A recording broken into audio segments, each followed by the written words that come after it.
Hello student, welcome back to my channel বংবালানেট। বংবালানেটে আজকের যে ভিডিওটি তোমাদের ক্লাস 12-এর 4th সেমিস্টারের নিউট্রিশন বিষয়ের উপর যে সাজেশন সিরিজ চলছিল তারই আরও একটা নতুন ভিডিও। আজকের ভিডিওতে তোমাদের সেকেন্ড ইউনিটের যে লাস্ট চ্যাপ্টার অর্থাৎ সবার শেষ যে চ্যাপ্টারটা খাদ্যের পুষ্টি মূল্য, একদম ছোট চ্যাপ্টার, ওই চ্যাপ্টার থেকেই সাজেশন নিয়ে এসেছি। এর আগে কিন্তু তোমাদের সমস্ত ভিডিওতে আমি আগের চ্যাপ্টারগুলো কমপ্লিট করিয়ে দিয়েছি। যারা ওই ভিডিওগুলো দেখোনি, এই ভিডিওর ডেসক্রিপশন বক্সে সমস্ত লিঙ্ক পেয়ে যাবে। এছাড়া তোমাদের জন্য আলাদা প্লেলিস্ট করা রয়েছে, ওখান থেকেও তোমরা চেক করে নিতে পারো। এছাড়াও তোমরা যদি এই সাজেশন সিরিজের পিডিএফগুলো চাও, অবশ্যই বংবালানের টেলিগ্রাম চ্যানেলে জয়েন করে যাও। টেলিগ্রাম চ্যানেলের লিঙ্কও ভিডিও ডিসক্রিপশন বক্সে দেওয়া রয়েছে তোমাদের জন্য পরশুদের নমুনা প্রশ্নপত্রের সমাধান সিরিজ আমি সমাধান করিয়ে দিয়েছিলাম দুটো ভিডিওতে। সেই যে লিঙ্কগুলো এই ভিডিও ডিসক্রিপশন বক্সে তোমরা পেয়ে যাবে। তোমরা ডিসক্রিপশন বক্সটা চেক করলেই সমস্ত ভিডিওর লিঙ্ক পেয়ে যাবে। তোমরা ওখান থেকে সমস্ত কিছু চেক করে নিতে পারো। এই ভিডিওটা আজকে দিচ্ছি, তোমাদেরকে আর একদিন টাইম করে পুরো ওভারঅল একটা সাজেশন সিরিজ আমি সাজেশন ভিডিও দিয়ে দেবো। আশা করি তোমাদের পুরো নিউট্রিশন বিষয়ের ওপর যে প্রিপারেশন কমপ্লিট হয়ে যাবে তোমরা যদি এই ভিডিওগুলো দেখো, এবং এখান থেকে তোমরা প্রশ্নও কমন পাবে। সেই জন্য তোমাদেরকে বলবো তোমরা অবশ্যই কিন্তু ভিডিওগুলো দেখো এবং বন্ধুদের সাথে প্রচুর শেয়ার করো। তোমাদের সামনেই পরীক্ষা রয়েছে, সবাই যাতে ভিডিওগুলো দেখতে পায়। আর লাইক করে কমেন্ট করে জানিও এই সিরিজটা তোমাদের কেমন লাগলো, সিরিজটা থেকে তোমাদের কোনো হেল্প হলো নাকি। তো চলো দেখে নেওয়া যাক আজকের যে ভিডিওগুলো কী রয়েছে, আজকের ভিডিওর যে প্রশ্নগুলো কী রয়েছে। আর আজকে যেহেতু ছোটো চ্যাপ্টার, প্রশ্ন খুব কম রয়েছে, একটুখানি আমি তোমাদের সাথে আলোচনা করে দিচ্ছি। প্রথম প্রশ্ন দেখো, 2 নম্বরের প্রশ্ন, খাদ্য বিনিময় তালিকা কাকে বলা হয়? খুব সোজা প্রশ্ন। আমরা যদি সোজা কথায় বলতে চাই, একটা খাদ্য সেই খাদ্যের সমান পুষ্টিমূল্যের, মানে সেই খাদ্যকে যদি সেই সমান পুষ্টিমূল্যের অন্য খাদ্য দিয়ে রিপ্লেস করা হয়, সেটাকেই বলা হবে খাদ্য বিনিময় তালিকা। এখানে দেখো ওটাই লেখা আছে, খাদ্যের পুষ্টিগুণ আর ক্যালোরি মূল্য। পুষ্টিগুণটাও একই থাকবে এবং ক্যালোরি মূল্যটাও একই থাকবে, প্রায় একই সমান থাকবে। রেখে খাদ্যের এক প্রকার খাদ্যকে অন্য খাদ্য দিয়ে পরিবর্তিত করে যে খাদ্য তালিকা তৈরি করা হয় তাকেই খাদ্য বিনিময় তালিকা বলা হয়। যেমন ধরো আমরা ভাত খাই, সেই ভাতের বদলে যদি আমরা রুটি, মানে সেটা আটার রুটি হতে পারে বা জোয়ার বাজরা ইত্যাদি রুটি হতে পারে, বা ধরো মাছ মাংসের বদলে ডাল সয়াবিন এইগুলো যদি খাই, তাহলে আমরা পুষ্টিগুণটা একই রাখছি খাদ্যের এবং তার ক্যালোরি মূল্যটা প্রায় সমান সমান রেখে শুধু একটা খাদ্যের পরিবর্তে অন্য খাদ্যকে নিচ্ছি এবং সেটাকে খাদ্য তালিকায় ইনক্লুড করছি। সেই যে বিনিময়, মানে একটা খাদ্যের বিনিময়ে অন্য খাদ্যকে নিয়ে আসা হচ্ছে, সেটাকেই বলা হচ্ছে কি খাদ্য বিনিময় তালিকা। আশা করি তোমরা বুঝতে পেরেছো। চলো এর পরের প্রশ্নে যাই। পরের প্রশ্ন রয়েছে দেখো, খাদ্য মূল্য তালিকার সুবিধা লেখো। তো খাদ্য মূল্য তালিকা এর সুবিধা এখানে তোমাদেরকে লিখতে বলেছে। খাদ্য মূল্য তালিকা মানে কি?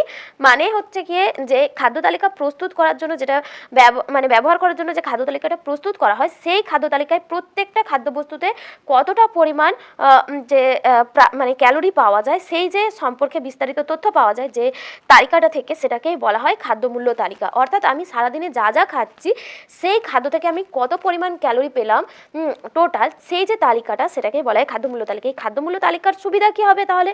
খাদ্য মূল্য তালিকা যেটা মানে খাদ্য মূল্য তালিকাটা যদি আমরা জানি যে আমার সারাদিনের কতটা ক্যালোরির চাহিদা রয়েছে, সেটা যদি আমরা জানি, তাহলে সেই হিসেবে আমরা খাদ্য তালিকা প্রস্তুত করতে পারবো। এছাড়া খাদ্যের পুষ্টিগত মানটা বিশ্লেষণ করতে পারবো। আমরা সারাদিনে কার্বোহাইড্রেট বেশি খাচ্ছি কি প্রোটিন বেশি খাচ্ছি কি ফ্যাট জাতীয় খাদ্য বেশি খাচ্ছি, কোনটা আমাদের বেশি খাওয়া প্রয়োজন, কোনটা আমাদের খাওয়া একদম বর্জন করা প্রয়োজন। তো সেই সমস্ত বিষয়ে কিন্তু আমরা পুষ্টিগত বিশ্লেষণ করতে পারবো। এছাড়া খাদ্য মূল্যও কিন্তু নির্ণয় করতে সাহায্য করে। তো এইগুলো হচ্ছে খাদ্য মূল্য তালিকার সুবিধা। এরপরের দেওয়া রয়েছে দেখো, তোমাদের কিন্তু বিভিন্ন খাদ্য দেওয়া রয়েছে এই চ্যাপ্টারটাতে। তো সেই খাদ্যগুলোর যে ক্যালোরি মূল্যগুলো বা তাপন মূল্য তোমাদেরকে এখানে বের করতে বলা হয়। সেরকমই একটা প্রশ্ন দেওয়া রয়েছে দেখো, একটা ডিম আর একটা কলা, এই দুটোর মোট তাপন মূল্য কত? তো একটা ডিমের মোট তাপন মূল্য কত হয় দেখো, 86.45 কিলো ক্যালোরি। আর একটা কলার মোট তাপন মূল্য হয় 116.3 কিলো ক্যালোরি। তাহলে দুটার মোট তাপন মূল্য কত হবে? এই দুটোকে যোগ করলে 86.45 আর 116.3, এটাকে যদি যোগ করা হয় তখন হয় 202.75 কিলো ক্যালোরি। তো এটাই কিন্তু একটা ডিম আর একটা কলার মোট তাপন মূল্য। তোমরা যদি ডিম আর কলার যদি ক্যালোরি মূল্য মনে না রাখো তবে কিন্তু এটা করতে পারবে না। সেই জন্য তোমাদের বইয়ে কিন্তু প্রত্যেকটা খাদ্যের মোট তাপন মূল্য কত, সেখান থেকে আমরা মোট কতটা প্রোটিন পাই, কতটা কার্বোহাইড্রেট পাই, এগুলো কিন্তু দেওয়া রয়েছে, তোমরা ওই ছকগুলো একটু দেখে নেবে।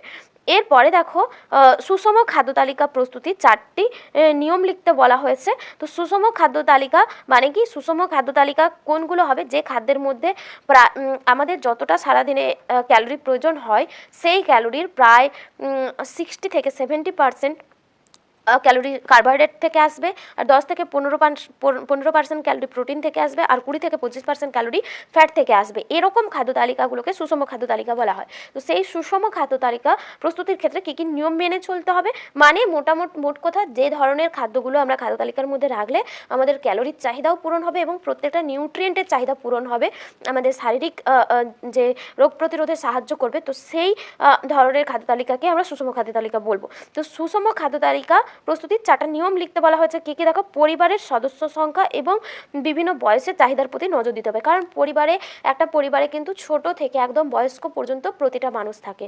একদম ছোট বাচ্চাদের যতটা ক্যালোরি লাগবে, যারা মাঝবয়সী, যারা বেশি কাজকর্ম করে তাদের যে ক্যালোরি লাগবে, বয়স্ক মানুষের যে ক্যালোরি লাগবে, সেগুলো কিন্তু আলাদা হয়। তো সেই চাহিদার দিকে কিন্তু নজর দিতে হবে। খাদ্য তালিকায় টাটকা ফল আর সবজির অন্তর্ভুক্ত করতে হবে। পরিবারের সব সদস্য যাতে সমস্ত রকমের পরিপোষক বা নিউট্রিয়েন্ট পায় সেদিকে কিন্তু খেয়াল রাখতে হবে। খাদ্যের গুণগত মান ও স্বাদ ঠিক রাখতে হবে।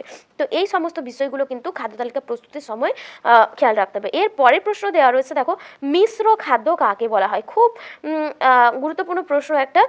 মিশ্র খাদ্য কাকে বলে, সোজা, আর এইগুলোর উদাহরণ বেশি পরীক্ষাতে জানতে চায়। তো মিশ্র খাদ্য কাকে বলা হয়, যে খাদ্যের মধ্যে প্রায় মানে একাধিক খাদ্য উপাদান থাকে, শুধুমাত্র একটা খাদ্য উপাদান থাকে না, একাধিক খাদ্য উপাদান উপস্থিত থাকে, সেগুলোকে কিন্তু বলা হয় মিশ্র খাদ্য। যেমন ভাত, রুটি, মাছ, এইগুলো। আবার যেগুলো হচ্ছে বিশুদ্ধ খাদ্য, তার মধ্যে কিন্তু একটাই খাদ্য উপাদান থাকে। যেমন ধরো চিনির মধ্যে আমরা সাধারণত যেটা পাই সেটা হচ্ছে কার্বোহাইড্রেট, বা মধু, এগুলোর মধ্যে কার্বোহাইড্রেট পাই। তো মধুর মধ্যেও অনেক রকম নিউট্রিয়েন্ট থাকে, বেশি কার্বোহাইড্রেট থাকে।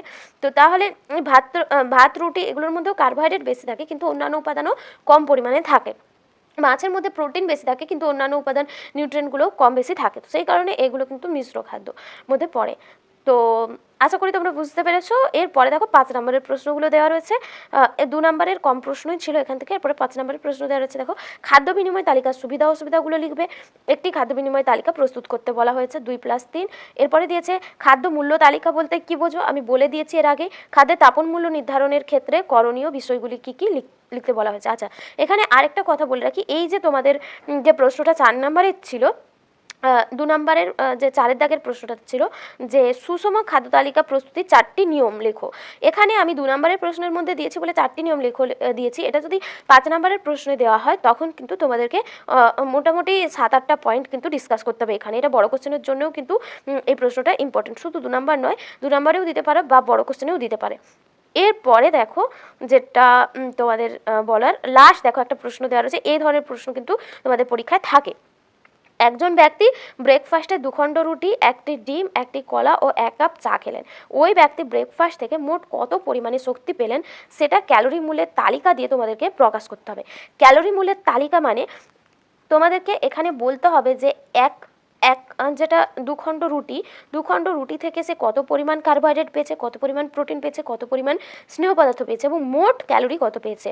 তেমনই একটা ডিম থেকে কত পরিমাণ প্রোটিন পেয়েছে, কত পরিমাণ ফ্যাট পেয়েছে, মোট তাপন মূল্য কত হয়েছে। তো এইভাবে কিন্তু তোমাদেরকে ছকের সাহায্যে দেখিয়ে এবং প্রত্যেকটা উপাদানের মোট তাপন মূল্যকে যোগ করে কত ক্যালোরি মূল্য পেয়েছে সেটা তালিকা দিয়ে প্রকাশ করতে হবে। আশা করি তোমরা বুঝতে পেরেছো।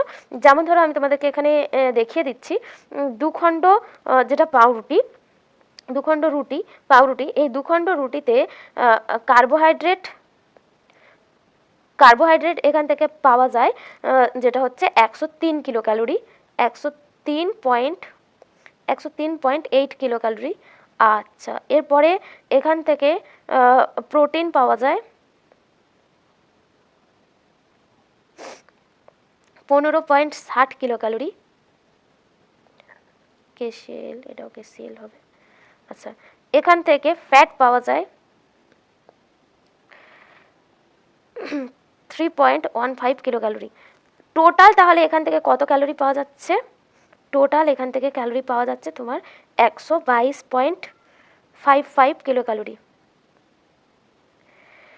এটা গেল একটা ছক। এরকমই একটা ডিম যদি ধরো 50 গ্রামের ডিম হয়, তো এই ডিমটা থেকে মোটামুটি প্রোটিন পাওয়া যাবে। ডিম থেকে প্রোটিন পাওয়া যাবে তোমার হচ্ছে গিয়ে যদি তোমার হচ্ছে গিয়ে মোটামুটি 50 গ্রামের ডিম হলে সেখান থেকে যেটা প্রোটিনটা পাওয়া যাবে সেটা হচ্ছে 26.60 কিলো ক্যালোরি। আর এখান থেকে ফ্যাট পাওয়া যাবে 59.85 কিলো ক্যালোরি। আর তাহলে টোটাল এখান থেকে কত পাওয়া যাবে, ওপরে বলেছিলাম টোটাল কিলো ক্যালোরি একটা ডিম থেকে পাওয়া যাবে 86.45 কিলো ক্যালোরি।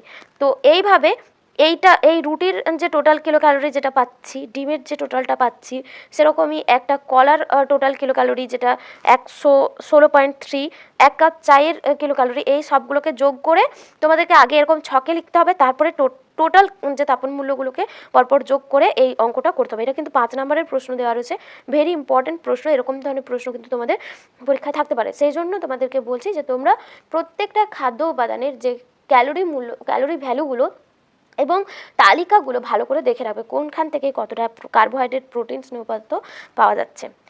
তো আশা করি তোমরা বুঝতে পেরেছো। আজকের ভিডিও এখানেই শেষ করছি।